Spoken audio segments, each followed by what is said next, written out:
place that I've dreamed of, where I can free my mind.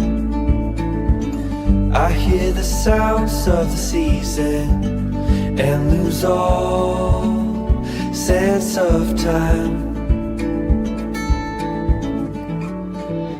Feels like we're in a dream, you know what I mean. Right there, Camp McIntosh. Yes, it is. Camp McIntosh, Horwood Lake Lodge. Looking forward to those two retreats this year with all of our CFN family. But before we get to that, we have to kind of recap what went on this weekend. First and foremost, I want to thank and say hello to everybody in the chat. Steve, how you doing, buddy? Thanks so much for your help this past weekend. Steve, we'll get to you as well. Richard, we're going to get to you as well. Rob, nice to join us. Thanks so much for seeing you tonight. Again, we're all probably a little tired. We've had quite a grueling weekend. It was a lot of fun, and lots of stories are going to come from it. I'll share a little bit tonight, but stay tuned to that. It's going to be quite a ride. Tony, how you doing, my friend? Will acknowledge me or whip on by. Yeah. Well, you know what? We'll get to that and the blonde hair very, very shortly. This was the star of the show, and we'll explain why. If you haven't seen the video, you're going to see it again tonight. Adrian, nice to see you, my friend. Always a pleasure. Bob, thanks so much. Actually, a lot of the guys were asking because we wanted you to be a part of the group photo, and all of a sudden, Bob, I mean, you've lost weight, bud, because you disappeared like a fart in the wind. Like we turned around, you were gone. But it was always nice to see you, Bob. Thanks for joining, and thanks for stopping by, saying hello. Nice to have you along with us. What's going on with you? Hope all is well. Hope you're enjoying a great Monday night, as it is. It is CFN Live here on yet another Monday Night. Joe, nice to have you along. Ryan Thompson, oh, yeah, baby. Nice to have you as well. It's been a while. Luke, great seeing you as well at the show. Eve, we will see you shortly. Yes, absolutely. I'll remember that post forever. It's going to be Aiden. Awesome seeing you as well, my friend. And talking to Moose on the way home. CISA has some great news if you haven't seen it already, so stay tuned for that. But Aiden is going to become, I don't want to say a regular, but we're going to see him shortly. Him and his partner on our Wednesday night Power Hour. There's just so many great things that are happening in CFN, and we're surrounded by great people, and a lot of that started and was on full display this weekend. First and foremost, you know, Jim's casting pond. I know Jim's going to talk about it as well. This was a real feel-good moment for me. You know, you don't really what you should do if you are a leader of something, or everybody gets that sense of accomplishment. Well, this was my sense of accomplishment this weekend, and it was not just so much of everything that happened, but what a CFN gathering this was. The help that was offered by our CFN community, really, and Jim, as I said, will attest to it as well. We couldn't have done this weekend if it wasn't for all of you.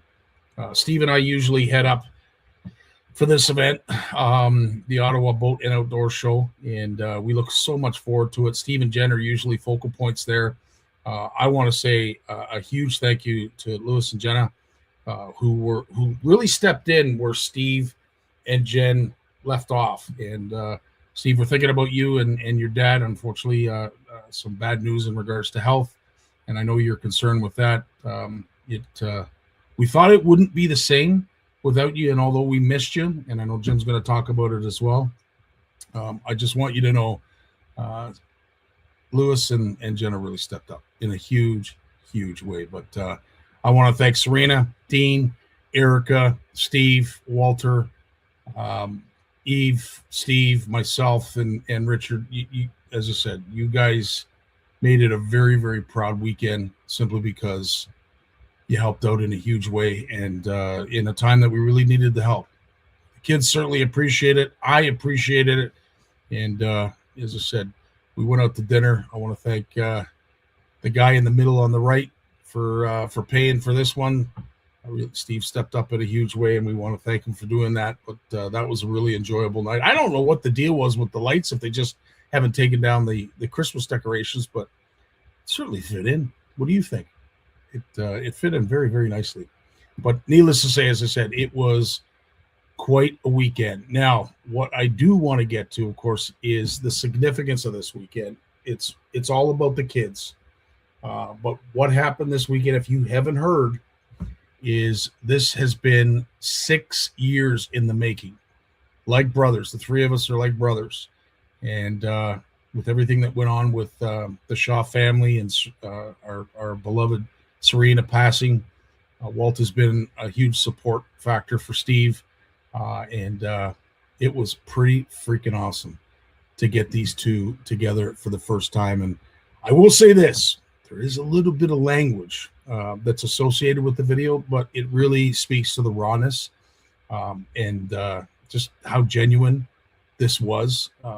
I'm just so glad that neither one of them really busted out bawling, because I'm sure I would have myself. But needless to say, it was all because of this gentleman. He made it happen. Scott Sprague, thanks so much for what you did, not only for this event, but of course for getting our crew, our community together in a huge, huge way. You can't be thanked enough for how integral you were for making this happen. So without further ado, let's get to the hookup, because it truly was something special. Lads, should we tell them what's going on? We should. All right. Here we are at the Ottawa Boat and Outdoor Show. You know Dean Howard. You know Walter Hunt. Walter has flown in all the way from Saskatchewan, and we are going to surprise a certain somebody, Steve Shaw, who has no idea this is happening. Tell us a little bit about the relationship you had with Steve. Well, I've been a legacy member now for 6 years. Actually, next month, March 20th, will be the anniversary of me becoming a legacy member. In the 6 years that I've been a legacy member, I've never yet met Steve face to face. I've met every other legacy member face to face, but I have not met Steve. This is going to be epic. Steve and I have this friendship. It's like a brotherhood. It's uncanny. I can't describe it. It's just, we've got this bond, we've got this closeness. We're like brothers, and I've been waiting for this day for 6 years. Well, without further ado, let's get it on. Let's get it All on. right, let's go.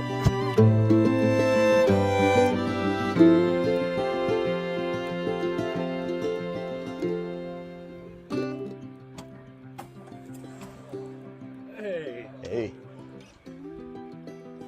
Lock the doors. This guy. Stevie. How are you, man? I'm good. How are you? I'm doing okay, man. How are you? I'm good. Good, man. Jesus Christ. I know. 6 years, right? I'm scared. This is Six- awesome. 6 years. Sir. Been waiting for this I'm day. almost going to tear up. I know. I am. Holy I am. shit. I know. Ah, this is You look good, brother. Right on. I'm good, Jim. Our passion might be fishing, Yeah. but our core is family. You saw it firsthand. I gotta get the 100. And it was truly a moment to behold, and we will forever remember that. And again, there were some integral people, Scott Sprague, for allowing this to happen, because of course, if we didn't have the venue to do it, there wouldn't have been the draw. Big Jim, of course, who we'll thank shortly, for having the casting pond and giving us a reason to come out to Ottawa and allowing us to gather as a community, because this, again, that in itself was special. But big shout out to, of course, Dean Howard, who not only picked Walter up from the airport to deliver him here, but also drove him to the airport at like 2 a.m.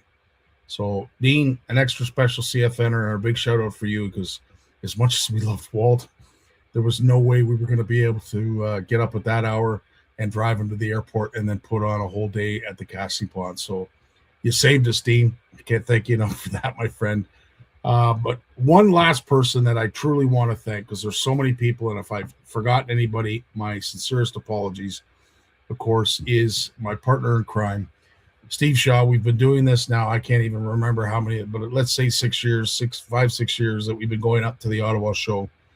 There's always an epic photo that I truly love. I love this. This is Peter Lamar's grandson. We didn't know who he was, but Steve just took a liking to him with the fedora and how he was dressed up. He was hard not to love. But big shout out to Steve for putting up with all my snoring, making sure that I'm ready to go in the morning, and I've got my coffee and what have you. But we've certainly shared some great moments, and this show was pinnacle, bud. Absolutely pinnacle. So thanks for being you. Thanks for sharing these moments and making these incredible memories. It has been quite a ride, you and I, during this entire journey. But as I said, without further ado, we need to get to the person that is the root of all this. And if it wasn't for Big Jim, none of this would have happened. Right after this. When he was born, he tried to reel in the umbilical cord. Bass named him as their personal best. His power pole came with a stripper. Forward-facing sonar uses him to find fish. Chuck Norris is his co-angler. He is the most interesting fisherman in the world. Stay fishing, my friends. There he is, the one and only. That's got to be a proud moment. And you know, we do have to change that intro a little bit. Obviously, we got to tweak some things. And I'll certainly get to that with a little bit of time off now from Stay classy. Stay classy indeed. But Jim, as I said, you've been doing the pond now for how many years? 31 years. 31 years. You've been the flagship. You've been the anchor. You've been the reason all these kids have come around. The stories, the memories, the fostering of the passion. Dude, it's endless. You know, the number of kids that have gone through. We probably had, what do you figure, about 1,500 kids go through? No, I don't know. I've got the piles of the things here, and I haven't counted them for a couple of years. Last time I counted them was, I think, 3 years ago, and there was like 987 or something. Okay, so let's say 1,000 kids. Let's say 1,000 kids. Yeah, but in the old days, down in the Aberdeen Pavilion in Lansdowne Park, we ran just about 1,800. It was consistent. Incredible. And but down where it was, there's a lot more kids, you know. Right. Yep. Yeah. Family area. Yeah. And of course, this is the goal. You know, that is the casting pond in the background. A little bit smaller than we were used to some years, but yeah, because we never see when it started off, Scotty. It was like 80 feet long. Yeah. Because there was the kids' end, then there was the little bridge right. that Mr. Greenberg used to pay for the little bridge, and the kids could walk over and look at that. We'd have goldfish, and they'd all be, you know, pointing at the goldfish and everything.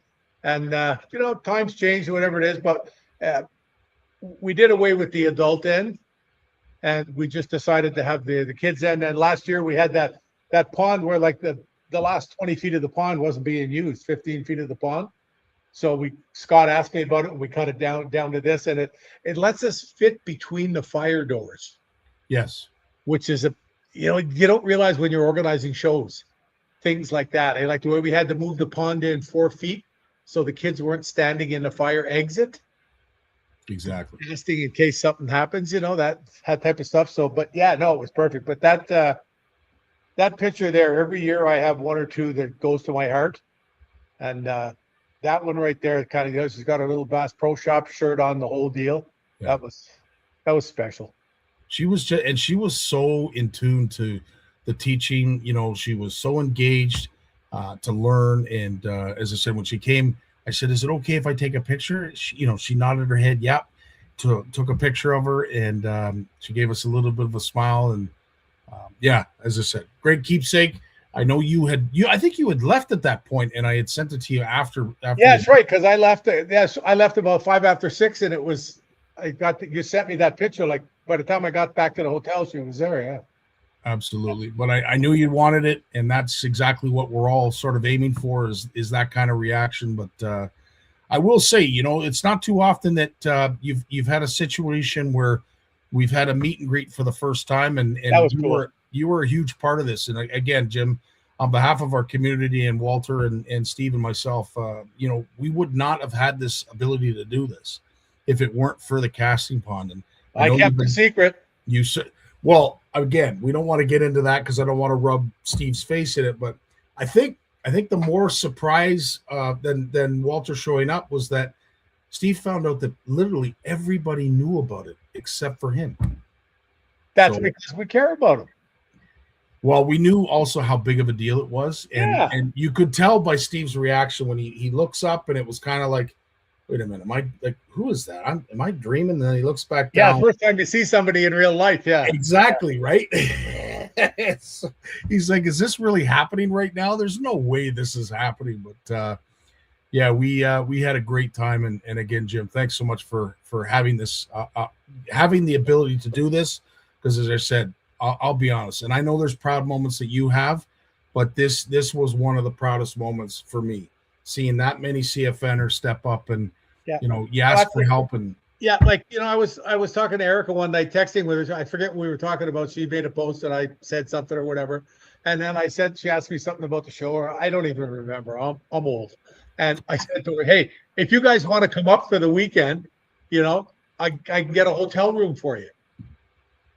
And like they just jumped. She came back to me like an hour later. I said, "Yeah, we're in," and she was all excited about it. And, several times they posted about it, before it. It's cool. But, there's an old saying that I'm a big believer in, and something I've never been scared to do. You hear these motivation guys like Anthony Robbins and these guys always tell you to surround yourself with the best people you can find, including people that perhaps are even more, like tuned to it or better than you at what you need done.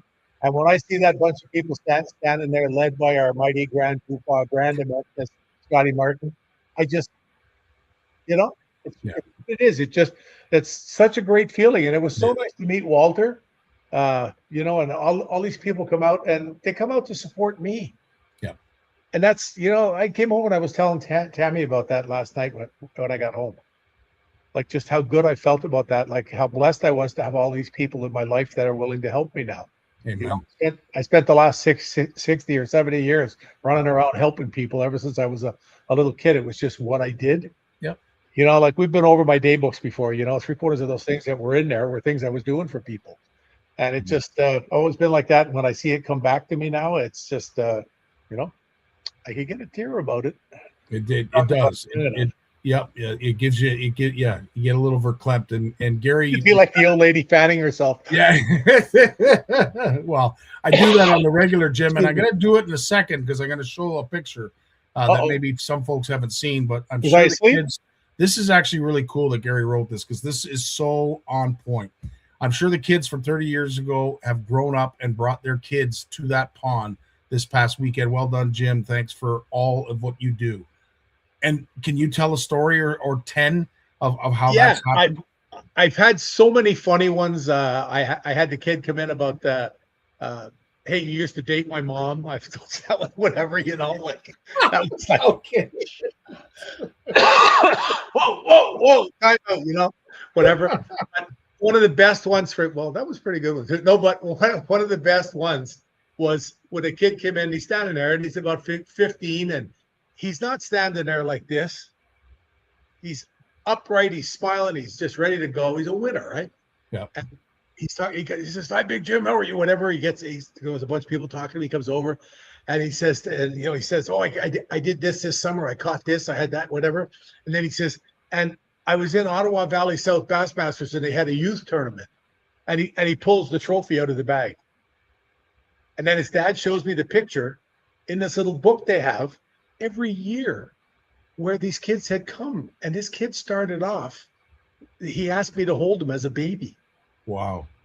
I got the kid in my arm and I'm like, haven't seen one of these for a while, Is it leaking? No, that's good, whatever. But it just, and here the kid was, he was maybe, I don't know if he's 15, might have been 13, but whatever. But he had, that's where he came. It's where he started fishing. I gave him I gave him an FX combo one year, and his dad told me, he said, when he got that rod from you, he was hooked. And I'm sure you've done that with hundreds and hundreds of kids. And as I said, Brian's mentioned it here as well for all you've done to help out and all you've done for others. Dale Bird from North Channel says the same. You deserve every minute, Big Thanks, Jim. Dale. And it's true. You've really gone to bat for a lot of folks. And George is saying, in your weekend moment, would this be a good time to send a couple of titaniums? Wait.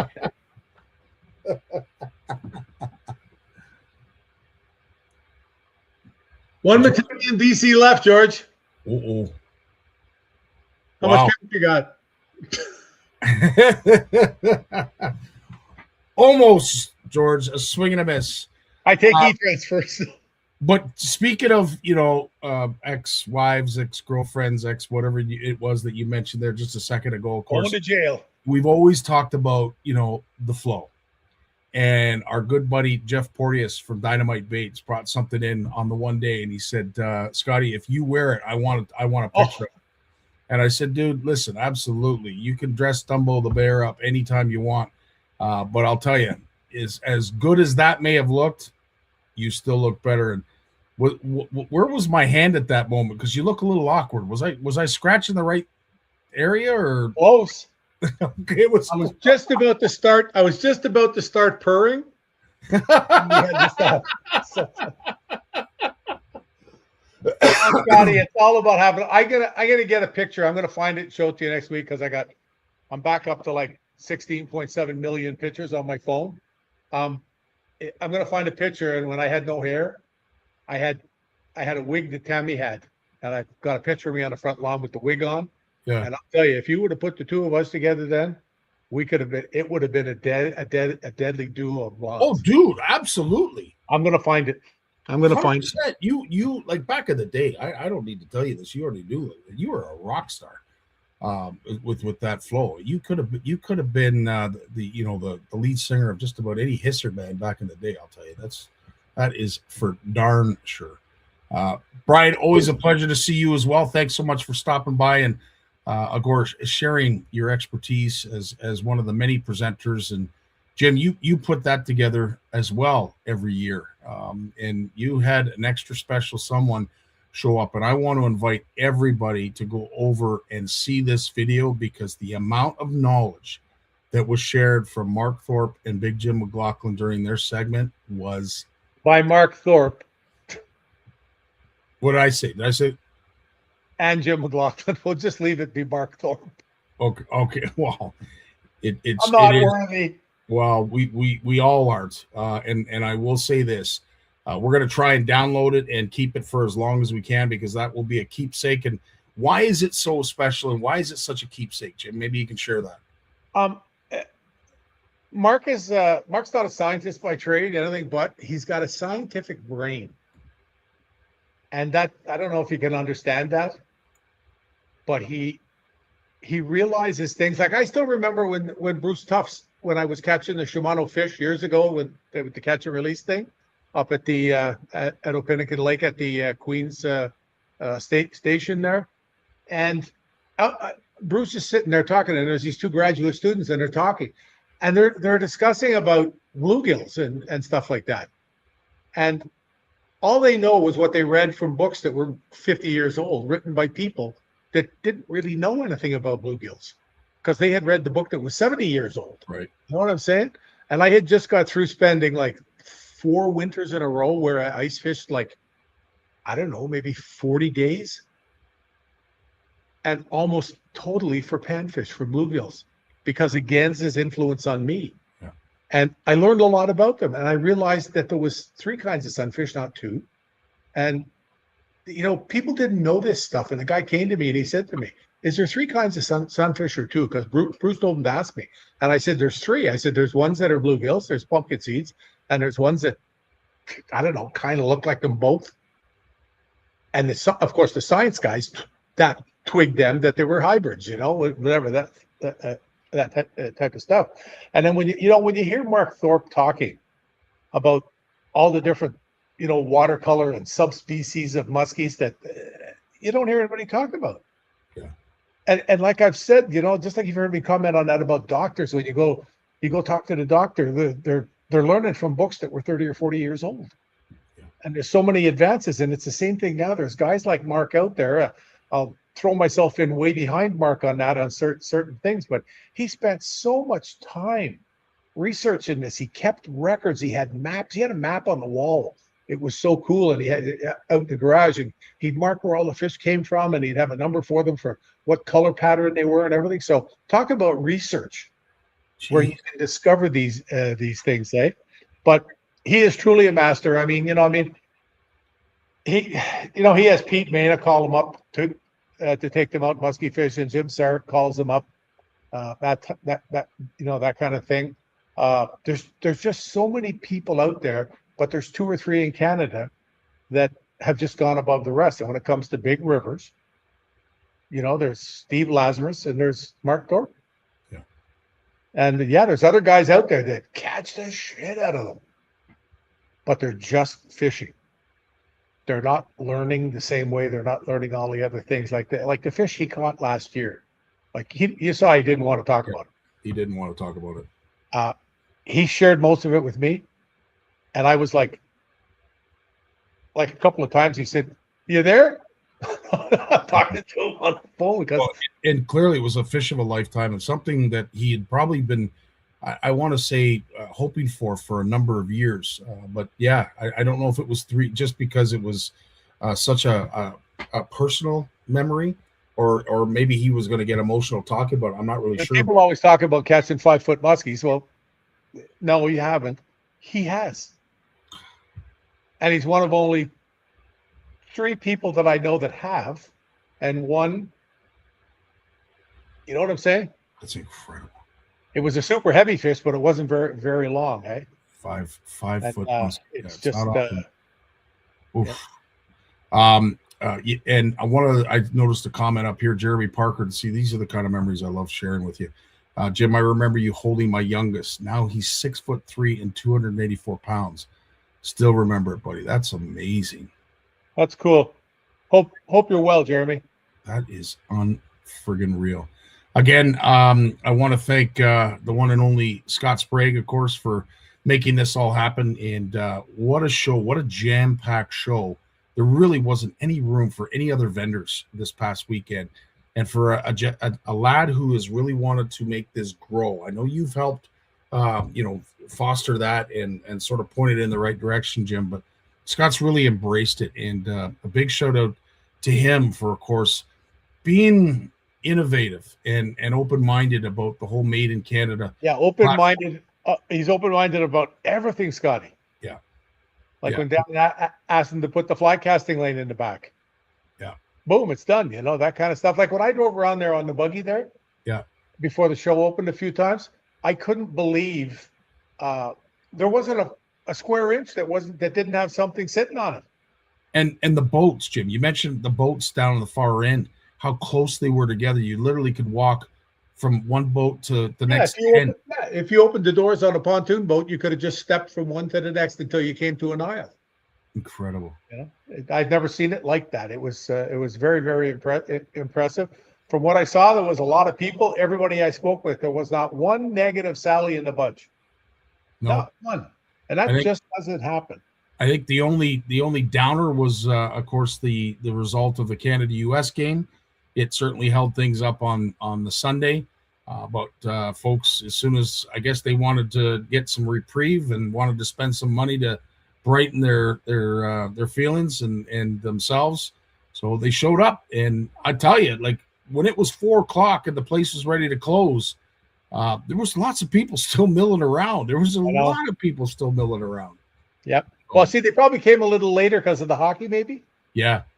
It doesn't take many to make it look that way, but get back to Mark. I was talking to him, and there was a guy contacted him right after we were there. I forget the guy's name now. Apparently, he was there, and he said to Mark, he said, "You and Big Jim should write a book together."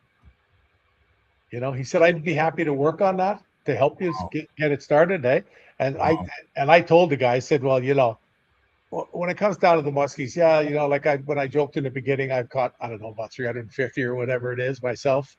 And I only did it for a few years, but tooth and nail. And Mark talking about catching 400 to 600 fish a year. And it's all in the books. It's all there. Every person's name, the length of the fish, whatever. Of course, there's never a weight because they never weigh the fish. That kind of stuff, And he just brings something special to him. Like I joked about me being there being like a 13-year-old schoolgirl that just got a new phone. And he's my buddy. I've spent dozens of days in the boat with him. We used to go drink beer together. You know what I mean? Yeah. And still, I'm in awe of him all the time. Hey, what's in his head, somewhere along the way, needs to go on paper. Amen. It would become like a new standard, because when you think of what they used to do, even just 25 years ago to muskie fish, whoever went to look for muskies in the middle of the lake? And I'm not talking about forward-facing sonar. I'm talking about way before forward-facing sonar. Absolutely. Look at Sarek, what he was doing, fishing in the middle of the lake. There's these guys out there. I used to see Mark in the middle of the river. I'd drive by and go, "Oh, there's Mark. He's out trolling on." I knew a lot of the spots. I'd say he's on a football field. He had this spot that he used to fish. It was about the size of a football field, and it was the same shape, and it had distinct geological corners. It was like a plateau up off the bottom. Really? I swear to God, you could have cleaned it off with a Zamboni, and the Wow. only thing that wouldn't have been touched was the extreme corners, because the Zamboni would have fallen off. Wow. Yeah, he'd cut across the corner, and you'd see it come up and go right back down. When it would come to the corner, it was just, what he's learned, what's in his head, how to apply it. You can't. It's not there anywhere. I know there's a couple of guys in the States that talked about putting books together, because a lot of other people are kind of getting onto this stuff now too, 100%. They're getting onto it, but it's definitely different. We and Brent was there. It was a musky heavy list of presenters. I will say that. And again, the knowledge that has been passed on and is now being passed on by those who have learned from you and Mark and various others truly is inspiring to me as well. And Brent's been at this for a number of years. But to I remember when Brent started. Incredible. Yeah, when Brent started. Young Greg Emile, to see him up there, conducting class. Taking everybody to school, and it didn't matter how big the crowd was.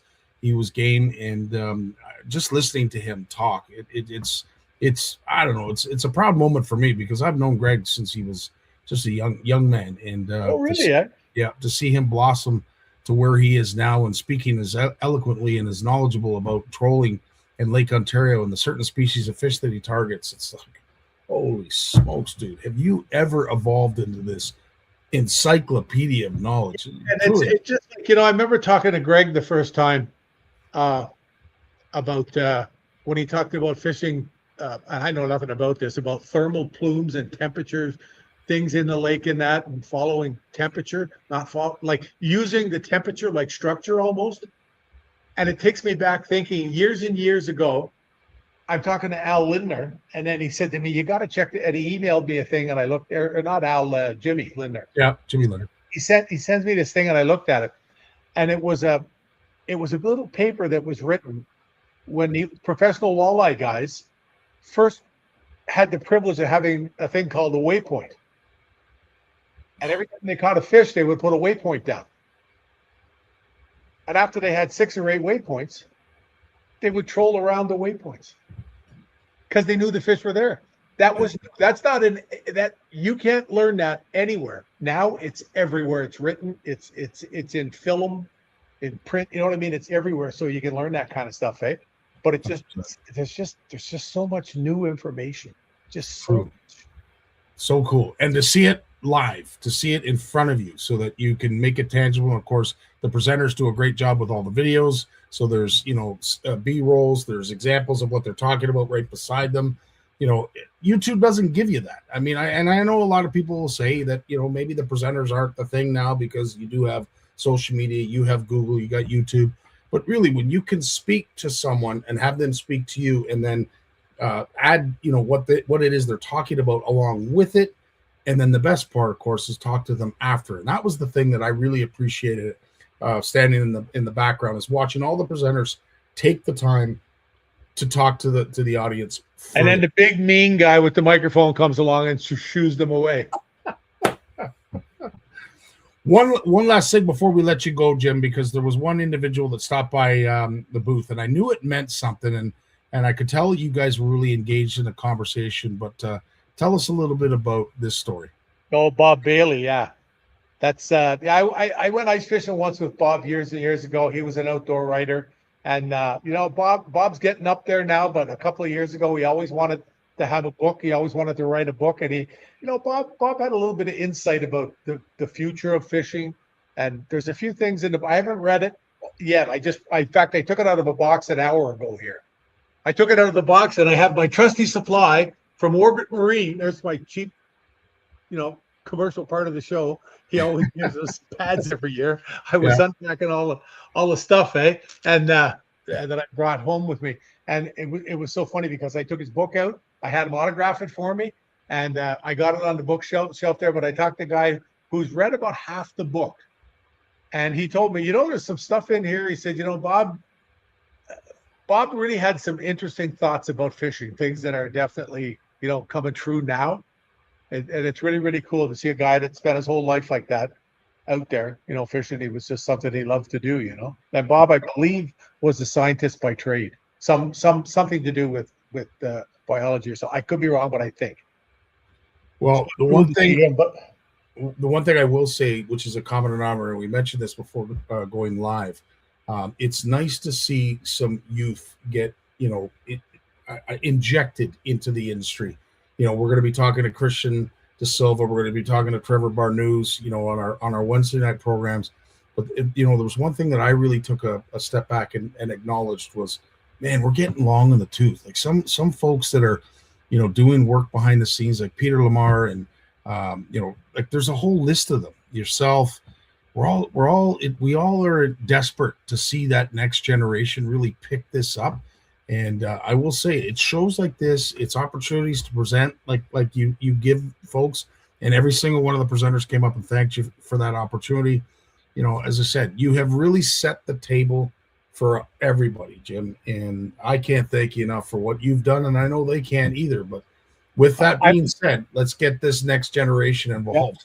I was really happy, and I mentioned it every time to see John Anderson with young Noah up there with him. Yes, perfect example. He's not young. I don't know how Noah is. It's not like he's 17 or something, but he's out of school, and this is his job now. He's a professional muskie guide, as what I make it, and he's making a living doing it. So I think that's just really, really cool.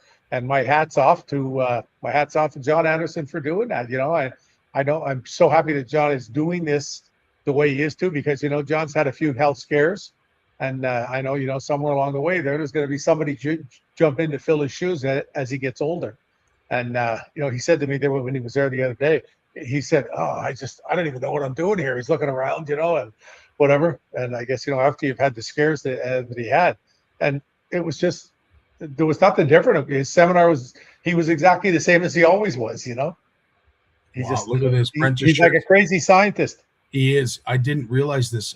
He started guiding when he was 14. That's so cool. Yeah. And then there's another young guy like Brent that he's got involved with him now. So I made the comment when I introduced him. He said he's filled the middle of the gap with Brent. That's hilarious. Yeah. Before we do say goodbye, Joe has been working very hard on some AI videos that is making us look very spry in our old age. So although it might be downer that we're getting old, Joe is bringing the youth back, and we will be sharing those as we go along. Did you have you in a Speedo? Careful what you wish for, Jim. Listen, my friend, I could talk to you all night, and I'm sure a lot of the folks would love for that to happen. We need to move on, of course, to the rest of our beloved panel. But Jim, just use me and toss me to the side. Yeah, I know. Jim, thanks so much for all you do, bud, and thanks for this opportunity, and thanks for being Where's here. my heart? Yeah, this side. Baby. You're the best, man. It's all good. Everybody be safe out there, right? And once again, to everybody that came and supported the pond and helped out. I can't say anymore. Yeah. I think it's been, and you met earlier, it's been 5 or 6 years now, right? Yeah. Every year there seems to be more people coming. That's really cool. And Lewis and Jenna, did they not step in right where Steve and Jen left off? Yeah, she was so I said that to Lewis today. I brought him a coffee by his work on the way back from town with Tammy. And I brought him a coffee. We went to the farm because he takes care of a big, I think it's 325 cow herd. And I brought him a coffee and some Advil because he was feeling his knee was bugging him. So it's I told him, take Advil, it'll feel better. Oh, they He says I did. I said, how many days did you take it for? He said, well, I took it when I went to bed last night. Well, that doesn't do any good. Well, Cool. give him a big hug for me. I will do, buddy. Jim, all the best. Get some rest. We love you, pal. We got Lawrence coming up right after this.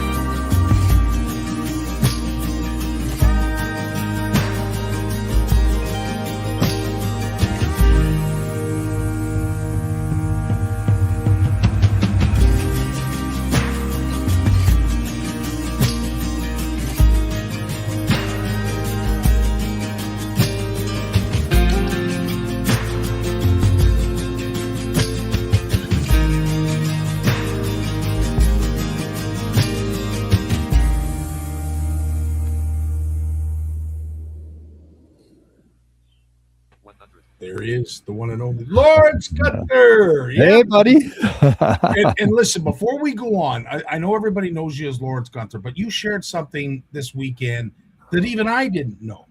But Gunther is not your last name. No, it's my middle name.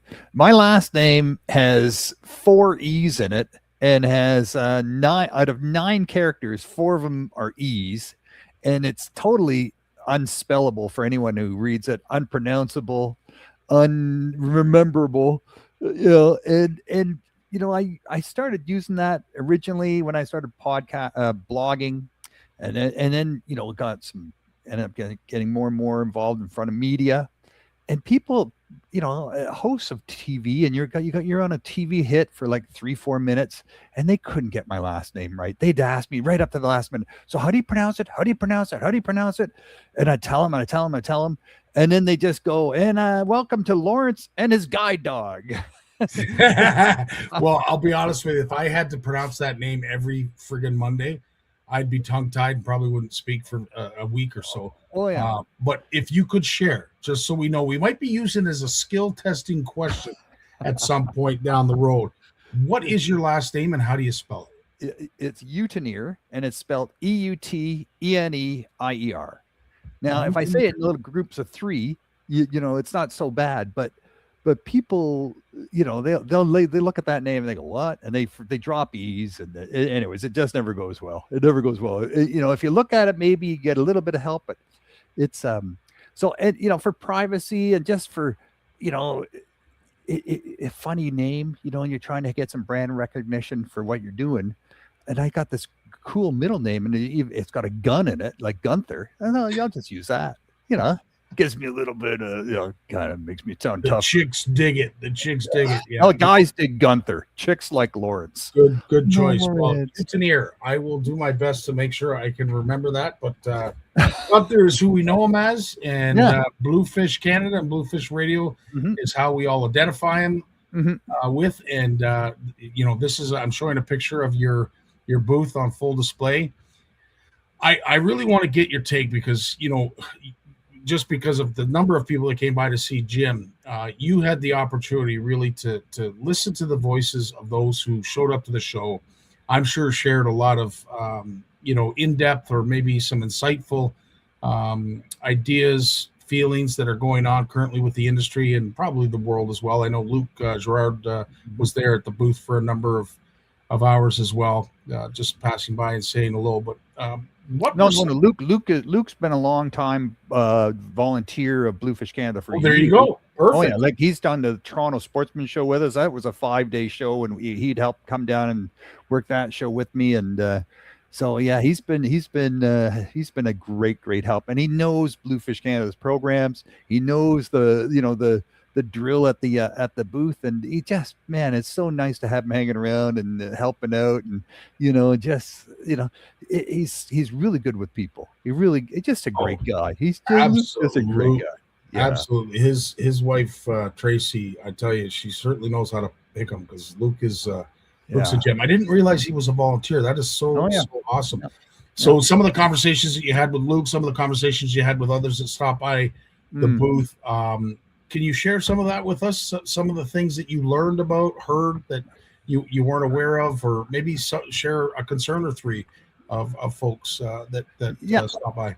I'm not going to mention names, like people who have a big role in the fishing industry and are needing, sponsorships and depend on those sponsorships from the industry. They have to be careful. I learned that when I've had on the podcasts many years ago, all the TV hosts that host the fishing shows in Canada, and I got to know them all really well. And they're big believers in conservation. But they're not going to get preachy or advocate. They're about entertaining and teaching, right? And teaching and not sort of necessarily advocating for change or advocating for doing things differently. But then, you get them one-on-one and there's no mics on, and they'll come to me and say, Lawrence, something has to be done about this, or something has to be done about that. And then they kick it over to me. And because they know that's something Bluefish Canada is. We're about the future of fishing, right? We're about the future of fish and fishing. We're blue about the water. You got to take care of the water. You got to take care of the fish. If you're going to have those, you take care of those two things, you'll be able to go fishing. So, people say things, and and I think one of the big, no surprise, is people are really concerned about forward-facing sonar and muskie. Yep. Like the guides are feeling pressured. You don't have it on your boat. You're not getting the client. They ask, when they're booking, not everybody, but clients in the know will ask, do you have forward facing sonar on your boat? If not, they're going somewhere else. Is that right? Oh yeah. And they want to use it down, catching fish off the bottom. They want to look back and see the fish coming on the bait, see if the baits are working. You'd be surprised how many muskies follow your baits and then just turn off after a while. So with forward-facing sonar, facing back to your baits, you see them come, follow your baits, you see them stop, you can stop the boat. And then you can loop back around and cast to them. They're there. They're sort of interested. So now you just have to work them a bit. And the fish of 10,000 casts is now the fish of 4 casts, right? You see them, you move in on them, you quietly move in on them, and 1, 2, 3, 4 casts in front of their nose, and muskie are apex predators. There's nothing that can scare them, and they'll annihilate something if it bothers them. So what do you think changes is there anything that you could see that might, I don't want to say pull back on that, but slow down, the targeting of those big fish before? Like, is there anything that we can do other than educate anglers on proper handling? Well, in the end, the technology is not going away. Yep. So what we're going to need is some scientists working with policymakers, working with anglers, working with outfitters and guides. We're all going to have to get together and decide, okay, how do we shape, what sort of new rules do we need? What sort of new sort of things do we need to teach anglers, and what do we need to enforce to make sure that we level it off again, because right now it's in favor of the anglers when it comes to muskie. Especially it's tilting in favor of the anglers, so the fish are at a disadvantage. Right before, the muskie had a huge advantage over us. If you're lucky, you get one. You'd see one in a day, and if you're really lucky, you caught one in a day. But now it's definitely tipped in the balance is in our favor now. So is it possible to be as drastic? And I know guides and charter captains are probably going to hate that I'm mentioning this. But is it a quota system that we need to go to in terms of number of catch or caught muskie when it comes to forward-facing sonar? I asked a question at one of the first muskie odysseys that was put on at Carleton University, and it was a whole day of presentations from anglers, from scientists. This was 20 years ago, and I said, why are we using so many big treble barbed hooks on muskie baits? And the scientist who was presenting said, that's a good question. We really shouldn't be, because it's causing a lot of injury to fish. But then, he got a lot of daggers stared at him from the audience, and then he revised his answer and said, but because you're only getting one bite every 10,000 casts, you got to make it count. Yep. You got to make it count. So, but then you go up to the Northwest Territories where you're catching 50-inch pike, and you got to use a single hook, and it's barbless. Yeah. Right. So how come when they're fishing pike, post spawn pike, where they're stacked up at the bays, the mouths of the bays, 2 weeks after the ice is out, and they're just recouping their energy before they head into the deep water again, and you're catching a fish every cast, you're using a single barbless hook, and you're still one or every 10 fish it's swallowed your spoon right down the hatch, and you got to harvest that one, because that's not going to live. Yeah. And there's pointless letting it go. It's just going to die, right? So you harvest it. And but we're using, look at the musky lures we got, right? 3 big treble hooks, and not one of them's barbless, and we're still thinking, you got to make every bite count, because it's only going to be, it's a once in a lifetime fish or whatever. Mm-hmm. So maybe we need to start rethinking some of that a little bit, right? Well, I think what we need to do is get all of the muskie experts, if you will, in a room. And there were certainly a handful of them available this past weekend in Ottawa. And I know they are as invested and as passionate about these beasts, these majestic beasts, as we are. But perhaps they have some ideas, and it's not to take away from anybody's livelihood. This is not an anti by any means discussion, but it is concerning, and you're not the first one to bring it up, and I'm sure other folks, and I'm sure Brent's brought it up with close friends and other colleagues. Brian, I'm sure the same. It is a discussion that probably needs to be had, because I don't know what damage we're necessarily doing to these fish, targeting them in that deeper water. But if we are going to be sticking, instead of one in an outing, a dozen, perhaps we need to look at maybe evolving and changing our tactics. I don't know. I'm just throwing that out there because I don't know. Well, this is what I'm hearing from the muskie experts. I'm not going to name names, but there's concern. Like Ottawa is one of the few places in North America where you have naturally, wild muskie that are breeding and sustaining their population. It's not a put and take fishery. It's not a hatchery fish. These are wild, grown in the wild muskie. And, we have pike, we have muskie, we have tiger muskie, we have spotted muskie, we have trophy muskie. We have trophy muskie, right? And people come, and they know with social media, they know about the Ottawa River now. They're coming. And because they're coming, they want guides, and the number of guides on that river, up and down the river, all the way from Montreal, all the way up, and even along the St. Lawrence River, the number of guides is growing. And so there's competition for the clients. There's more and more fishing pressure, and but the fish population, you can't just say, okay, we need more fish. Hello, we need more fish. It's going in the other direction, right? Because there's fish that, there's guiding going on in the summertime and when the water's hot, and there's people fishing deeper and deeper for them, because turns out, when muskie are on the bottom, that's when they're doing most of their feeding. When they come shallow in the 6 feet or less water, they're using the sun to crank up their metabolism so they can digest what they ate, have a big, poop, and go back down and eat again.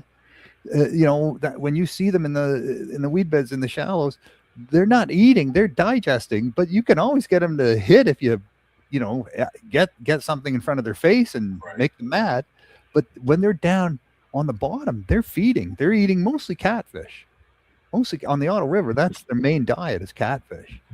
So there's things we know now, and we see, with forward-facing sonar, we see fish moving around, and we see where they hang out. They're creatures of habit, and there's we're gonna have to do something. We're gonna have to definitely do something, I think, because people are worried. I'm not going to start saying what's going on in the Ottawa River, what people are telling me in terms of the population or the size or anything like that. It's just hearsay. We don't have science on that, but I'm just hearing from, what people are saying. And like I said, they come to me because they know, we work with scientists, we work with, experts who may be able to put their mind to this, right? And think about some way of adjusting it. Dr. Stephen Cook, he wrote an article about this in the Globe Mail, and man, that about forward-facing sonar, and that article still pops up in the social media. It's still, he was warning about this. And I should also take this time to mention that Dr. Stephen Cook, who runs the fish lab at Carleton University, he was just appointed as a commissioner on the Great Lakes Fishery Commission. So he's one of 3 Canadian commissioners now on the at the Great Lakes Fishery Commission. There's 3 American commissioners and 3 Canadian, and normally those are high-level politician type people, like governors of states and things like that, right? And so for him to be appointed as a commissioner, that's a pretty big deal. I'd like to think he's certainly put the work in to deserve that incredible designation. Oh yeah, as you said, that is really something. From the fish experts and biologists standpoint, that's like making it to the Hall of Fame. Quite an honor, and especially quite an honor to know Stephen over a number of years. That's truly something. Mm-hmm. Brian is sharing your sentiments. It is concerning watching people chase fish down with forward-facing sonar.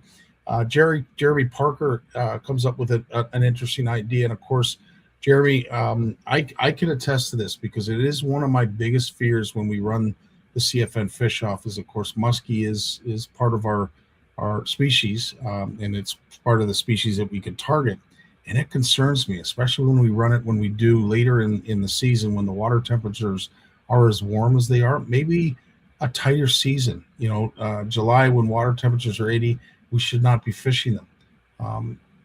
Is that such a horrible idea, Lawrence, in your opinion? Well, you look at tarpon down, the tarpon sport fishery down in Florida, and people were concerned that these are fish that fight really hard and can blow a gasket, if you're not careful, and die, or if they're super exhausted, they can be. There's a bunch of sharks that are just waiting for these dozy fish to be put back in the water, and chomp, lights out.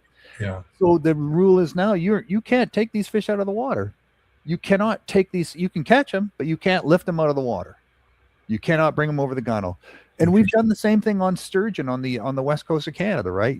If it's over, if it's over 60 inches, you cannot lift that fish out of the water. Even if you get in like that was what guides would do. Is they always, when you're fishing for the big ones, they just put the boat and nose it into the gravel, and then you're fishing into the deep water. And then when you catch a fish and you reel it over to the boat, you get into the water. They give you some hip waders to put on. You get into the water with the guide, and you stand there in water up to your waist, and then you lift the fish out of the water. The two of you together, someone on the boat snaps a pick quick, and then you put it back in the water and you let it swim off. It's out of the water for 10 seconds. That's not on anymore. That's against the law. That's against the, so there's rules that will come along. Absolutely. And, we just have to figure out which ones fit with this fishery, which ones they can live with.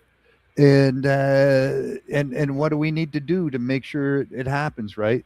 And I will say this, I'll go on a limb and say this. If there is a species or community that follows a certain species of fish that's going to get it done, that is going to get it done properly, because I know they're so invested in, the longevity of these fish and making sure that these fish are going to be around for a very long time, are muskie anglers. And George actually shares some information here, which I wasn't aware of, but I know he's been an integral part of. But the MNR it has and is collecting data on angler catch rate and angler success relative to sonar use and the type of sonar. It has just embarked on a questionnaire survey of the Ontario chapters of Muskies Canada on their opinions of forward-facing sonar. So let's collect some data before going to DEFCON 4. And you look at look, I'm a member of Muskies Canada, have been for years, and you look at the membership. There's some recruitment of young people, but it's not really a young person sort of thing, right? Necessarily, No. It's sort of these are people that like to talk about and trade baits, and they've got time on their hands, and they go to these these meetings and so on. Maybe it's 1 in 10 is under 30 kind of thing. So it's all, but there's a lot of young people out there chasing muskie, right? And they don't necessarily have the tools or the know-how or the experience or the mentorship to they just have, they watch TV and they watch some, again, will go unnamed, people, chasing muskie on television on their fishing shows using flipping rods made for bass fishing because their sponsor doesn't make a muskie rod. So they're using flipping rods, and that's probably not quite enough to get the job done, but they're doing it anyways. So there's we got to educate them, and we got to, the other thing is, I know too, like the just from my own muskie club, a lot of those guys, they have their last boat and they're not investing in more technology. They're just going to use what they got and retire at some point. Interesting. So that it's the young guys, right? It's the young guys that embrace this technology, not necessarily the older guys. No, and that is truth, right? Brian is sharing your sentiments in regards to that, and and as I said, back to George's comment, to me, I think Muskies Canada is certainly the group that is going to get this right, because you can tell they're all on the same page, and they have shown a history of conservation, a history of ethical angling, and if there is a group that's going to do it right, I have to tip my hat to Muskies Canada. So they will come out with whatever it is that needs to be done to address this situation, so going forward that we can all have the pleasure of catching a fish like that in less than 10,000 cash, perhaps 10. I think they need to talk to the guides. And the guides too. 100%. Yeah, the guides need to most of the guides are part of muskie chapters, aren't they? Not really. Oh, no, because they don't go to those meetings, because they're just, the only thing people want is, where do you catch your fish? And they get tired of that. Gotcha. Yeah, so it's annoying. So with that being said, of course, there was one thing that I wanted to talk to you about. Of course, I was always concerned going into this year, what this year was going to look like from a financial standpoint, with the economy and everything else that I don't even want to talk to. Oh, yeah. Talk about what's going on in the world. I was concerned about the boat shows and how they were going to do, how it was going to be received. Are people still going to have the money to spend? And we talked about it a little bit, but it was refreshing to hear there was quite a few boats that were sold during the Ottawa show. There was that beautiful Kingfisher Warrior Sport that was in my booth. I had my eye on that one, and my marina, sponsoring marina for the last 14 years, was dangling that one in my face and saying, "Lawrence, this should be your next boat." Even my wife said, "It's a good looking boat," and it sold. And their other Kingfisher that they had at their booth, at the marina's booth, it sold as well. So they sold their 2 Kingfishers at the show. The two they brought were both sold. So and those aren't cheap boats. Nope. They're in the $70,000 plus range. So it's maybe they were buying them because they're made in Canada. I'm not sure, but I think there was some, I talked to other people, and there was sold signs. People were selling boats. It's cool. And as I forget who the gentleman was that came down, but I want to say he was with Lund, came down and was talking to Jim, and he said that Thursday, which is typically the slowest day of all the days at the Ottawa show, was their best Thursday of all. Yeah, and normally Thursday the guys are looking around and getting an eye on 2 or 3 boats, and then they come back on Saturday or Sunday with their spouse and they work out the deal, right? Yeah. So it's a 2-part process. So the fact that people came prepared on the Thursday to actually ink a deal meant that they were serious. It wasn't a spontaneous purchase by any stretch. They knew what they were coming to look for, and they had their financing sorted out, and they came and did it. And there's people buying boats again. It's good. It's good. I'm thinking that people are just so fed up with being cautious They're throwing caution to the wind. They're saying, I want a boat. I want to be out in the water. There's nowhere else I'd rather be. So let's just get it done so that we can go out and get, our mental healthiness back and start enjoying the outdoors like we did back in COVID. Entry level boats were being sold, as well as the last boat of your fishing careers were being sold. It's so true. True. Any other takeaways from people that approach the booth? Lots of people interested in conservation. Lots of people interested in stemming the spread of invasive species by boats. This is a big. We've talked about this in Ontario. It's big in Quebec now. Lake associations. Where you have a bunch of cottagers who own cottage property on a lake. They're really concerned because they're seeing what's happening to other lakes with invasive species are brought in, normally in boats, by boats, in boats. And when you move boats from one lake to another, so they're thinking, how do we stop this? How do we stop the spread of invasive species? That's huge. And it's not necessarily zebra mussels. It's everything, everything from aquatic plants to bugs to mussels to fish, you name it. That's a big problem. A lot of people were talking about. One thing I did notice though at the show is there was a lot of dogs, eh? So Steve mentioned the puppy that you had in your booth. Yeah. What a coat it had. I don't even know what you call that, but I know there are women that spend an awful lot of time in a hair salon to get those curls. So that dog, I'm sure there's a lot of women that have hair envy with your puppy. But yes, you are right. There were a lot of dogs there. Yeah, like interesting. That puppy is my eldest and youngest daughter's Lily's puppy. She bought that Chesapeake Bay Retriever, and she's gonna raise it. Well, we're all raising it, but actually, it's my guide dog raising it as always. He takes them in hand and raises the puppies. But it's a going concern, I'll tell you. But there was a group there from Quebec, a volunteer organization. If you shoot an animal, big game, and it runs off, and you can't find it, but you winged it or hit it, you call these guys and they'll come right away with a dog and they'll track it down for you, no charge. That's so cool. So that was really cool that they had that going. And then there's a group, the MNRF, they brought in a stalking dog, and they're catching poachers, and maybe they don't catch the poacher, but they're finding things that the poacher was using: shell casings, knapsacks, gloves, anything like that they leave behind. They get that, and they can often use that to find the actual poacher itself, just track them down, and they got evidence, right? So there's a lot of uses of dogs happening, and it's pretty exciting. People love dogs, and you're going to see more of that. Not necessarily hunting, but definitely, there was a group right beside us. They had these German pointers that we're bringing over, and those dogs are there they're like duck hunting dogs. They retrieve, they don't flush, they don't chase down.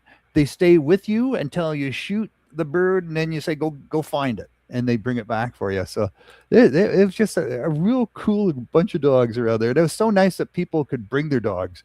I'll tell you, we had those 5 bird dogs next to us, and then someone walked by with a miniature wiener dog, and one of the dogs spotted it, went woof, and then all of them jumped up, and it was just like, I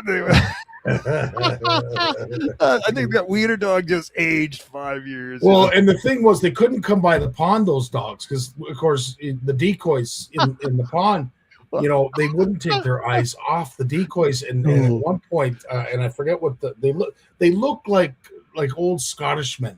Out on a walk, they're on a walkabout. They're, they just had a sip of scotch, and they're out with their coffee, and they look like old Scotsmen. But anyway, they would quiver every time they would come by the pond because they'd see the ducks.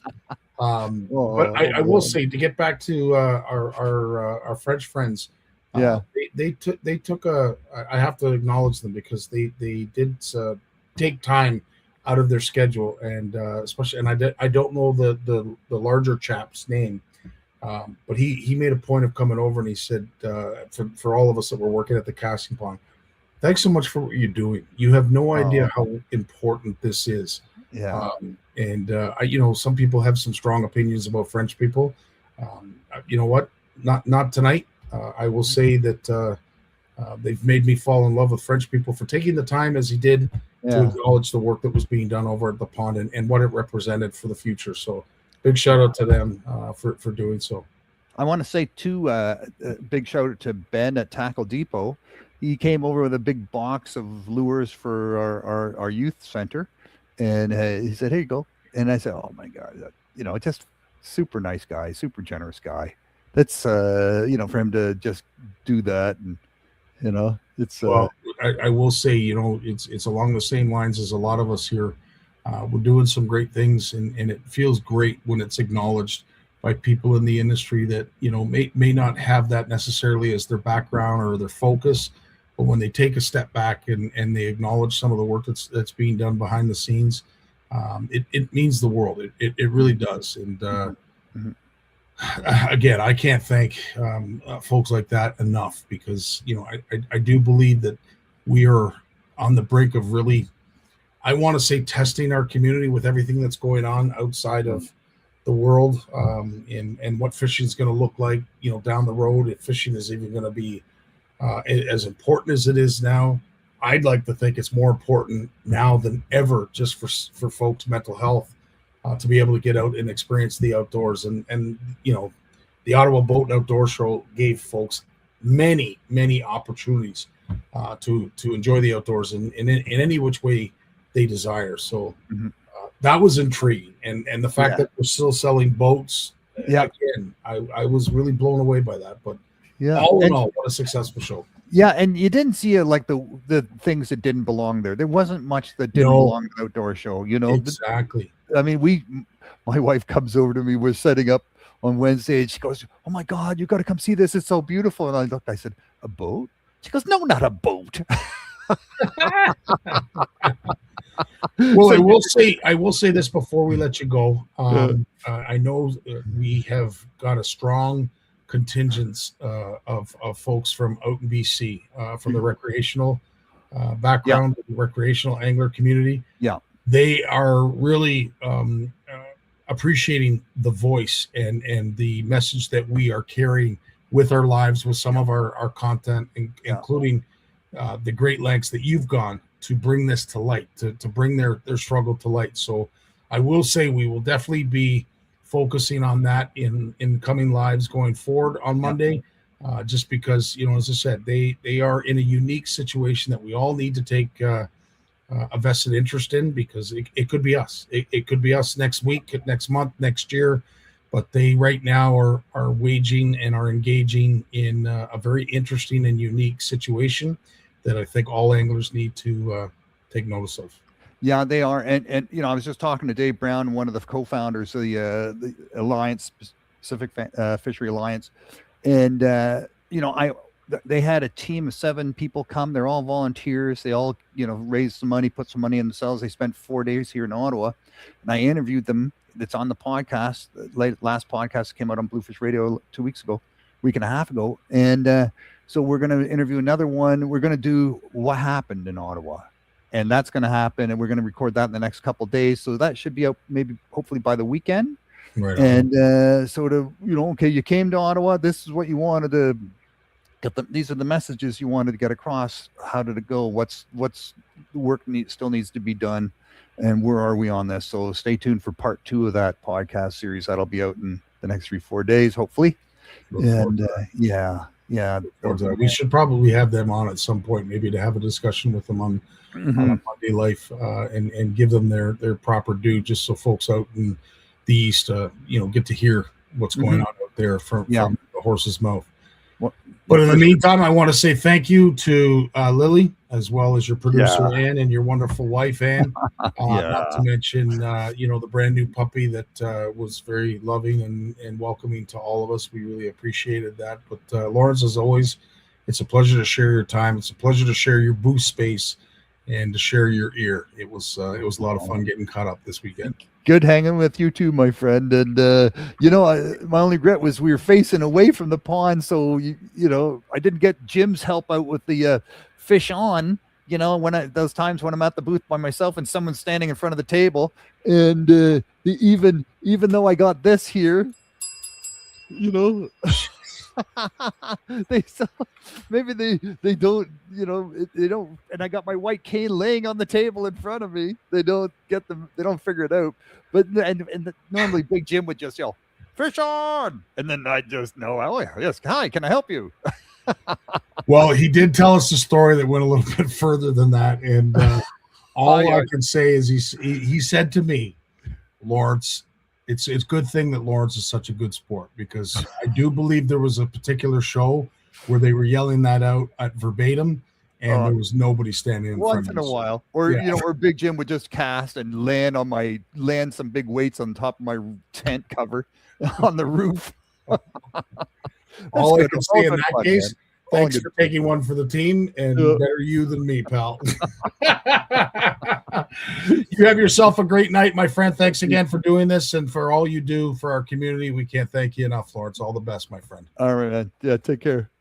We got Jay Barnucz coming up right after a word from his sponsor. The fear of failure is failure itself.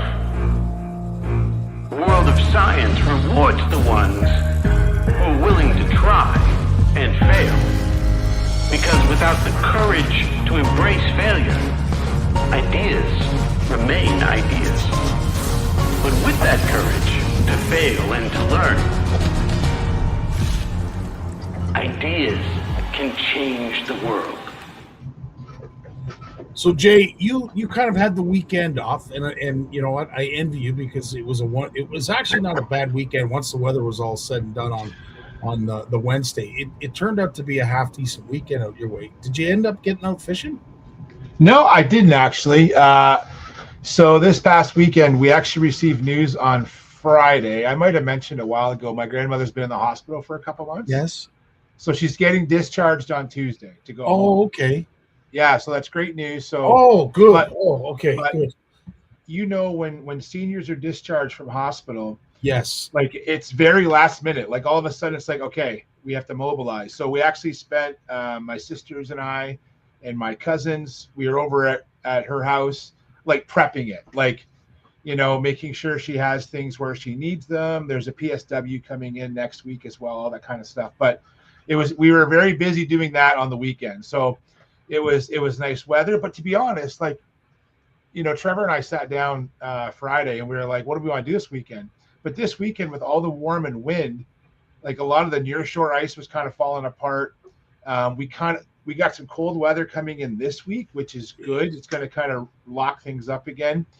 Because of all the rain we got last week, the rivers were a little high. So I'm like, you know what, it's just not a good weekend. So it's kind of a good weekend just to get caught up on things around here. And actually cleaned up some of the fishing stuff, charged some batteries, organized some stuff, you know. So it was just kind of one of those weekends. So I was checking out some of the live streams from Ottawa that you guys were putting up. Good job on that, buddy.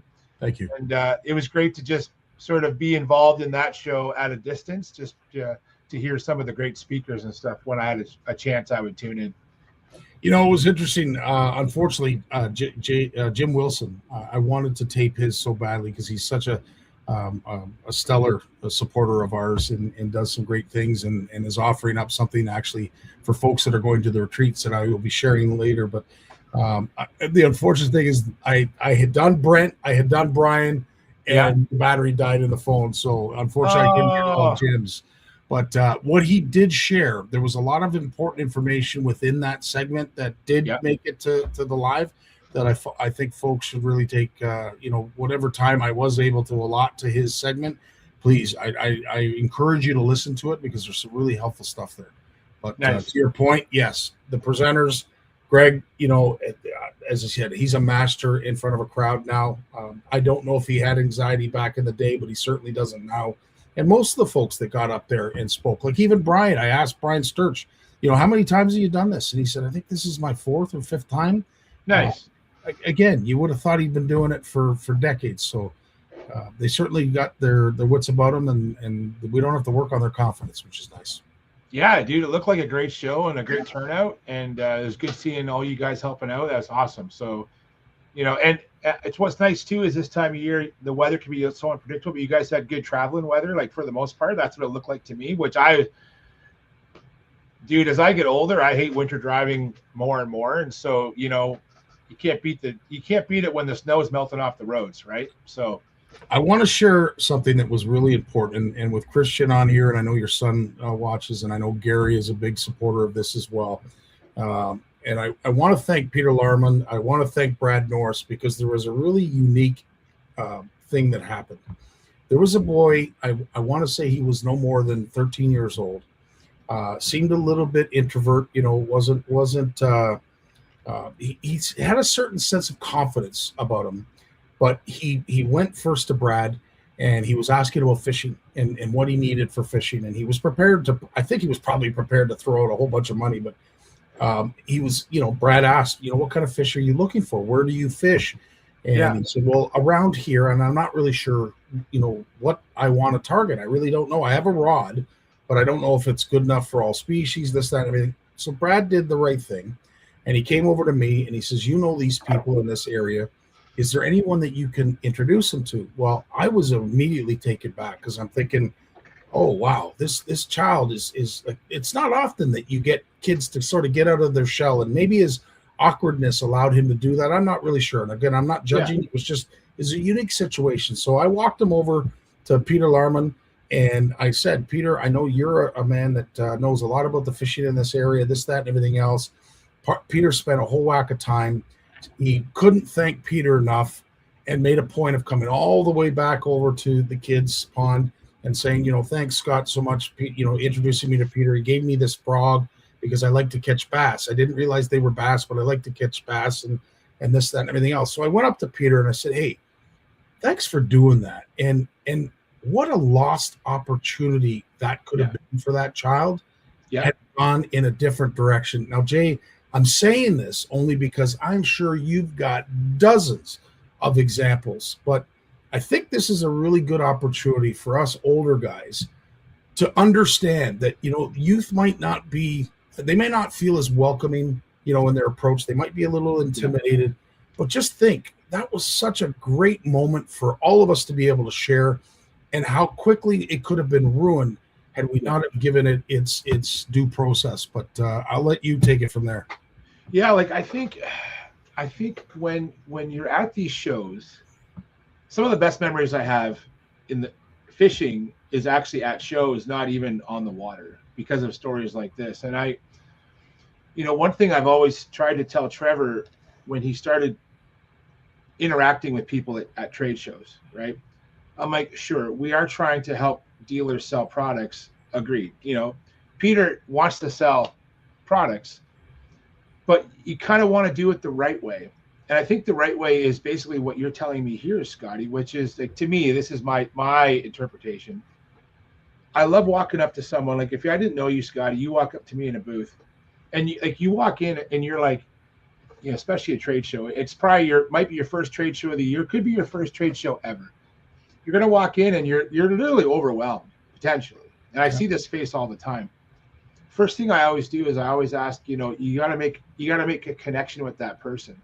Why are they there? I'm perpetually the 10-year-old Jay going to the Toronto Sportsman Show when I'm at these events. Like, I'm 51 now, but I'm always that 10-year-old kid that my grandfather here took me to the Sportsman Show. And I remember going there, and I got a bag of stuff, and I was getting like catalogs and brochures, and it was having people ask me, hey, where are you from, man? And I'm like, oh man, I grew up in this little place called Delhi. And they're like, oh, nice. That's near Lake Erie. I'm like, yeah. And you'd have guys asking me, like, what do you fish for? And I would tell them. And they're not trying to sell me anything. In fact, most of them don't care if I buy something or not. Yeah. It's making that connection. And you guys, that connection was made with that young angler, and that is so important. That's where impressions are made. And whether you sell that rod or that reel or not, it doesn't matter. Chances are they're there to buy something, and you can help them pick out what they need, maybe even what they want. Maybe they're looking for that, I want that real special rod and reel, that one that I've been saving up for. Great. But even if they don't, you've made that connection. You've talked to them. I'll tell them where I'm from. I want to know where they're from. And now in my line of work, I'm spoiled because I get to say, like, oh, where are you from? And like, oh, I'm from Port Loring. Oh, really? Well, you must do a lot of ice fishing for crappie in the wintertime, right? Like, or they'll say like, oh, I'm from Iron Bridge. Oh, that's great, man. Well, you must go for pink salmon there in the fall. Like they like to, like, I know so many of the water bodies, I'm a little spoiled, right? But I love that connection so much with those anglers. And then whether they buy something or not, they've made an impression. And most years, those same kids come back with their families, with their moms, with their dads, with their siblings. And that's what I've enjoyed. I've been doing this kind of stuff for 15 years now. And that's my most memorable moments, is ones like that. And especially when it's a team effort, you know what I mean? Where it doesn't matter who, it doesn't matter what company you're repping, what dealer you're repping, everyone pitches in and helps that young angler out. That's one of my favorite things. Amen, brother. Amen. I will say this, and I think it was an observation that we didn't share as a group, but I think I can share this now.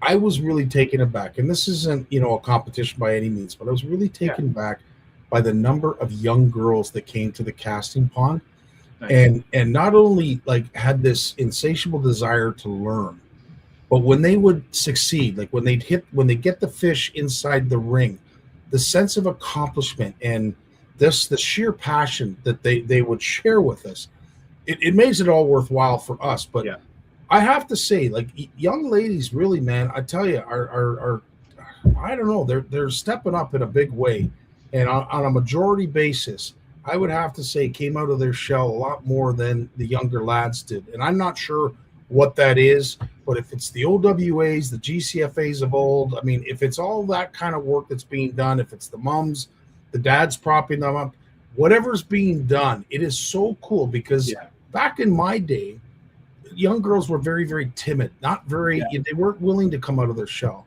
And the one thing I did notice was that there was a good majority of these younger girls that would step up, learn and achieve and be successful, and had the patience to be successful. That was the other thing that I really noticed. So big shout out to the ladies. The young ladies are coming up through the ranks. Good on you. What I've noticed a lot along that same line is,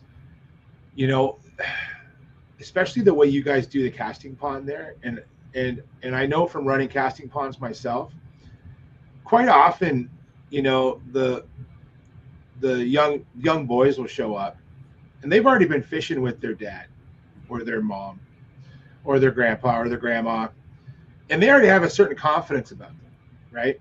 And that's great. Love it. Love the confidence. Like, I'll be there, okay, and I'm talking about kids, like single-digit aged kids, okay? And I'm showing them how to work the rod and reel, and these young lads, they're like, back off, man. I got this. You don't need to help me. Quite often, a lot of the younger girls don't have that confidence, but then you give it to them. Then they've done it, and they walk away confident. Like, they're like, yeah, I can do this. I've seen my brother do this. I've seen my cousins do this. I got this now, right?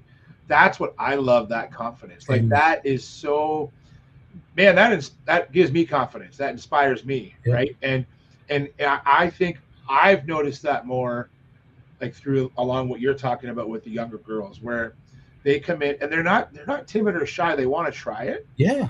But they have a gleam in their eye that it's a switch that goes off. And that when they've left, like, you've done your job. You've given them confidence with a fishing rod and reel in their hand. And if that turns into something else, more than bragging rights to their brother because they outcasted their brother at the casting pond, if that turns into a lifetime enjoyment, well, our job is done. That's great, man. I love it.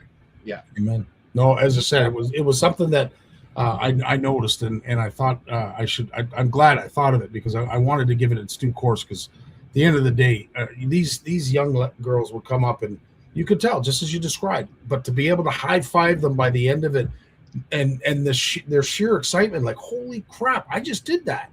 Yeah, like, they were so pumped. It was an awesome takeaway for me, and I wanted to share it with you, because I know you've had probably 100 of those experiences. It's been great, man. I love that kind of stuff, and I don't get to do that as much as I used to. It's very, very cool, and it's something that will certainly keep us all going if we do a lot more of. As you have mentioned many times, I swear our tastes when it comes to social media are very aligned, because I see when you like something, it immediately shows up on my timeline, and I'm sure it's the same with you. I downloaded this video. It's a bit of a trailer. It's a segmented trailer. I didn't share the whole thing just because there's a lot of credits at the end, but it seems to be going on in your backyard. So I wanted you to sort of step in and tell us a little bit about the significance of this, because this is truly something cool. Let me post this. Yeah.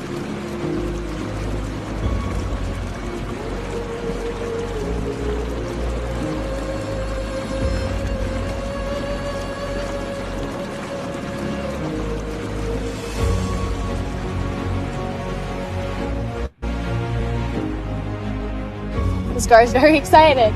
Ready to go home.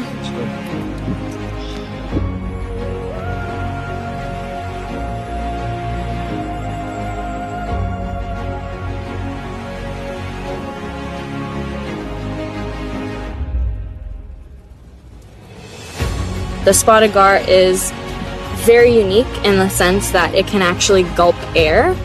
So when it can be in water and the water is low dissolved oxygen, where some fishes might die, spotted gar will actually just switch to coming up at the top of the surface of the water and just gulping air, and they can actually get oxygen that way.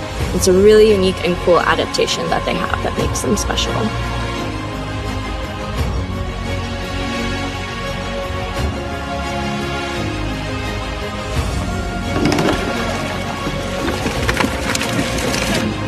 Hello, my friend.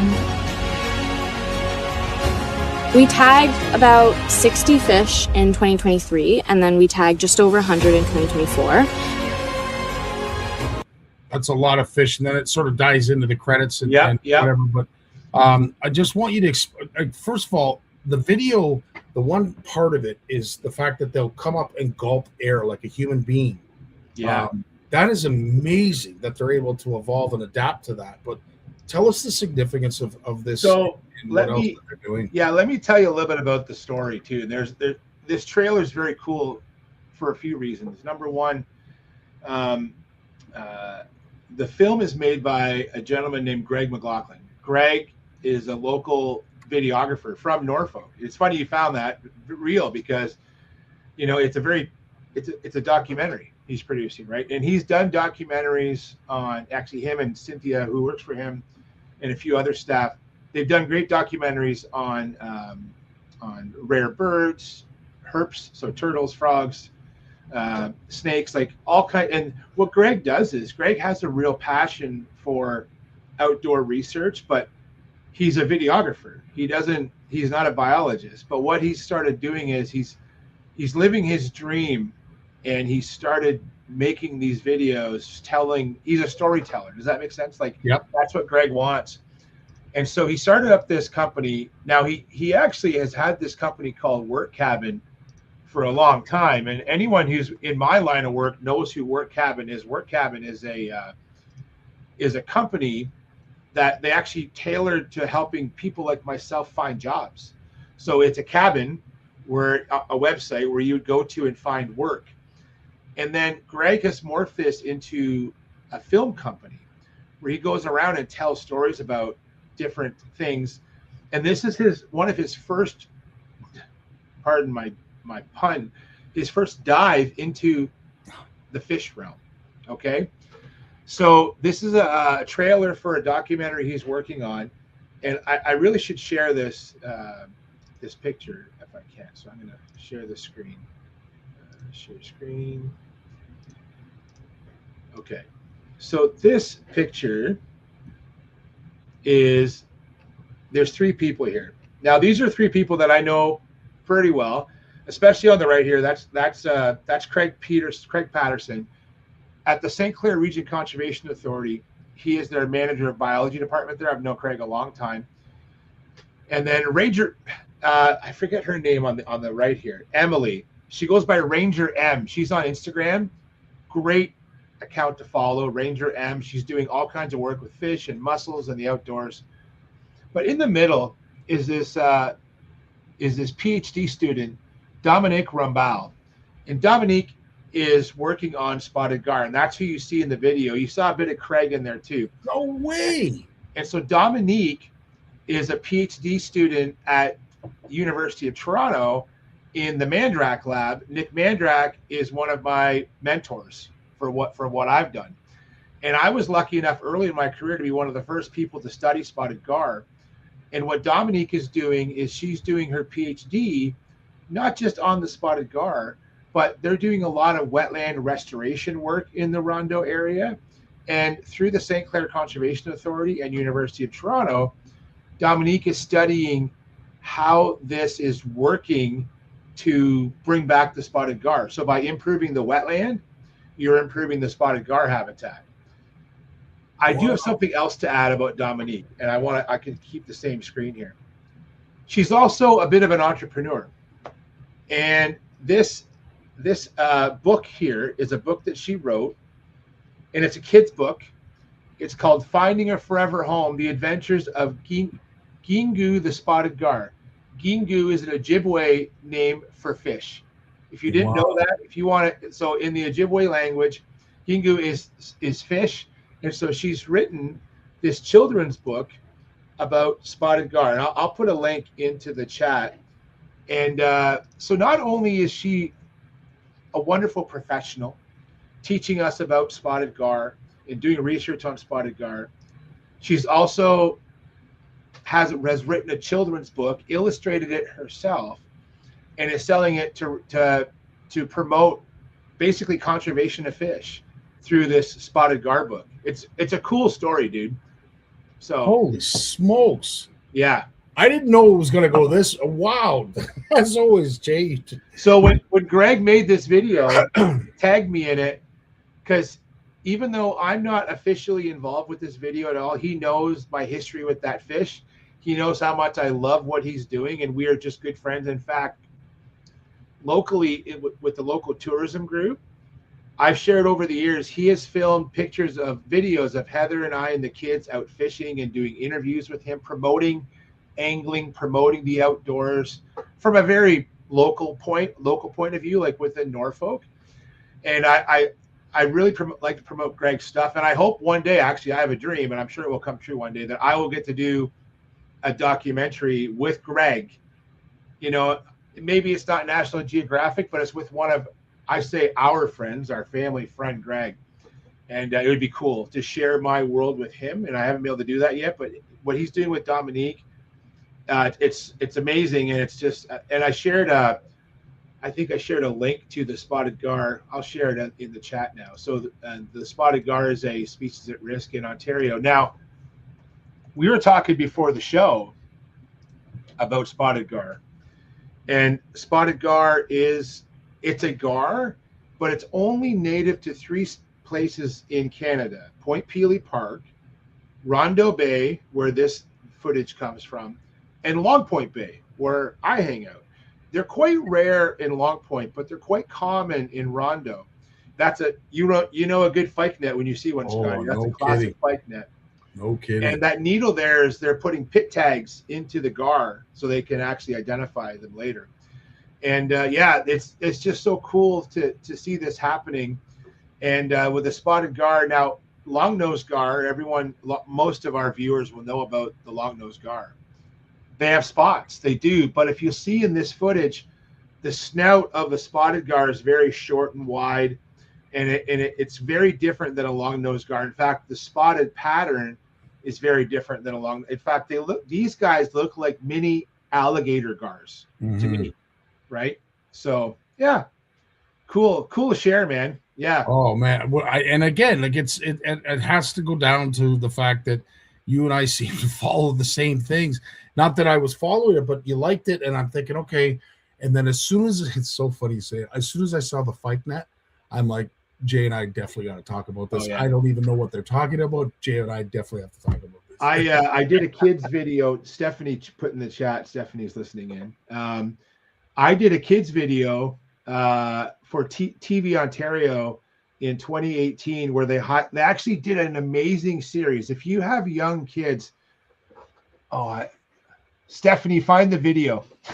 So it was a series of videos about fish. They did a video on spotted gar, lake sturgeon, brook trout, Asian carp, and a bunch of other videos. And they had 2 kids who were like the hosts, and they came out with us, kind of like a Ranger Rick kind of. Yeah. Okay.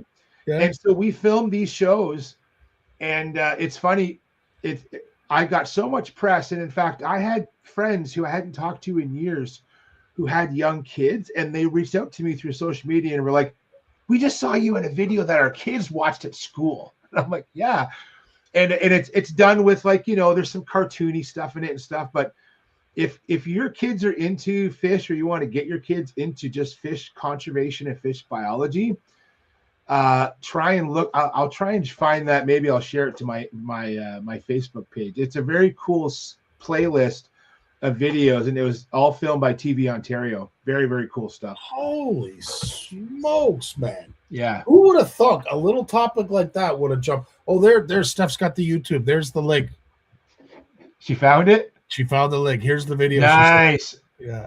Atta girl. Yeah, that's it. So it's I'll see if I can actually, I want to open it up and look at the title, because there's a whole playlist to it. It's called Fish Heads. That's what it's called. Fish What's Heads. it called, Jay? Sorry? Leo's Fish Heads. Leo Fish Heads. Wow. So if you look up Leo's Fish Heads on YouTube, you'll find it. That's so how many years ago would you have done this? Oh my God. 5 years ago. So it was just before. It's not that long. Okay. Wow. Just before, I think it came out just before COVID. We probably filmed it like a year before COVID. I think 2018 is when we filmed it. Wow. So, yeah. That is so cool. Who would have thought a simple like that I saw your name to a little video would turn into this kind of discussion? Holy crap. Yeah, it's wonders never cease here at CFN and CFN Live. Leo's Fish Heads. That's so awesome. That's so funny, man. So yeah, what else was I going to tell you? Yeah, here it is. So yeah, they have episodes for brook trout, counting mysids. So like we talked about shrimp. Remember the shrimp we talked about last week? Mysids. They have, oh my gosh, Parks Canada. They did episodes with. There's so many different ones, and so it's all these. I forget the name of the 2 hosts. They were young. God, they're probably pushing 20 now, years old. Wow. But yeah. Anyways, I highly recommend folks go check that out if you got young kids. Can't recommend it more. Cool stuff. Again, Jay, I'm a little light on your segment just because, of course, is very Ottawa heavy and everything that happened there. Yeah, man, that's all good. That was a great segment, though. Thanks for stepping up as you always do. Was there anything else that you saw that was maybe coming to light that you wanted to bring up? Maybe weather patterns, ice patterns, fish patterns? No, I think we're going to buckle back down into winter, and I think like I some of the weather patterns I've been looking at.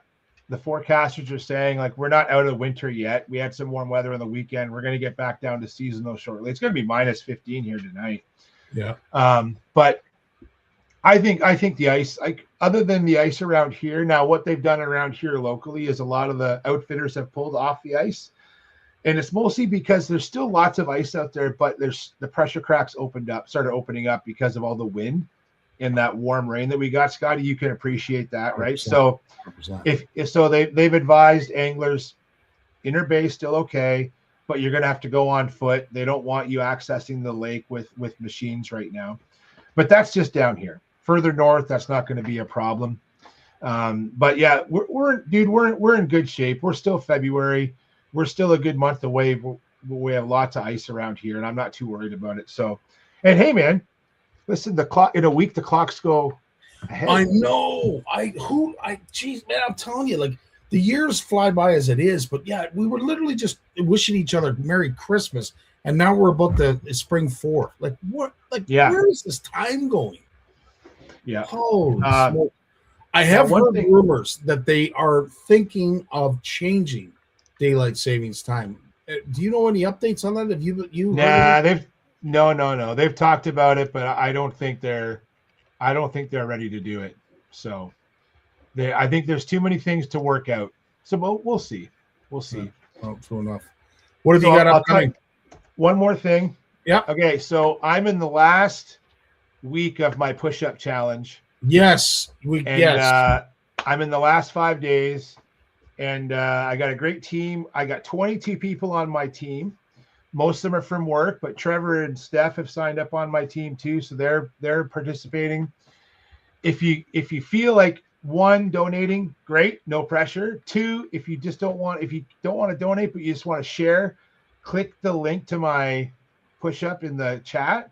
Share it to your Facebook or your Twitter or whatever you want to do. Share it with your friends. And it's been a blast, man. I've had a lot of cool conversations at work with people I normally wouldn't talk to, because I've been kind of the captain of this whole thing.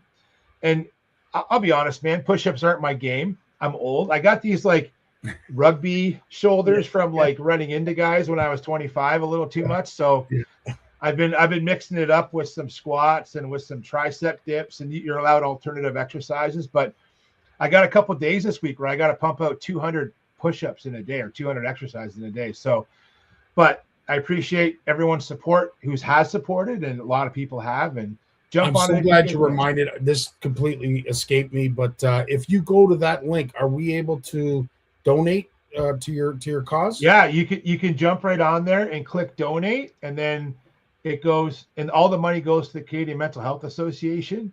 You just fill out the form, and you could do PayPal or credit card right there. So right on. Super simple. Well, we will make sure to do that, Jay, and we wish you good luck with your rugby shoulders and all your ailments. And I'm trying. We will gladly live vicariously through you, watching you do all those push-ups, I can assure you. Thanks, buddy. And great show tonight, man. I enjoyed getting all the gossip from Ottawa. That was a great show to hear all about, and I'm glad you guys had a good show. And dude, we got Sportsman Show in less than 3 weeks, right? Absolutely, which is something that we will be talking about going forward, because there's lots to talk about, lots of great things that are going to be happening at this show. Mike has been very vocal about the number of new vendors that have added on and joined the show. This is going to be a bigger show than ever before, and it's going to be fun to be able to be down there and share in the success of it. So and shout out, before I leave, I want to give a shout out to Ben at Tackle Depot, man. Like I what he did for Lawrence, like those guys at Tackle Depot are great. Ben and the guys. I love helping out at the shows, but I really like hanging out in the Taco Depot booth. They're such good dudes in there, and JB's is good. Taco Depots are good. Like Brian at JB's always takes good care of me over there too. But shout out to Ben for what he did for Lawrence. That's fantastic. Awesome stuff to see. Love it. Love it. Absolutely. Jay, as always, thanks so much for your time. Thanks for being you, and thanks for all you bring to our community. We could never repay you, and we will be always in your debt. It's all good. Thanks, everybody, and we'll talk to you next week. Okay, Cheers. bud. Take care of yourself, Jay. That is our show. Thanks so much for joining us yet again on a wonderful Monday. Right after our show has just concluded. It was a show of all shows just because of what it meant. Some of the great memories that were shared. But as I said, to wrap up, because there's no better way for me to acknowledge everything that happened this weekend, as we've talked about in great length. But again, to give due to our CFN community. You guys were on full display. You were a huge help.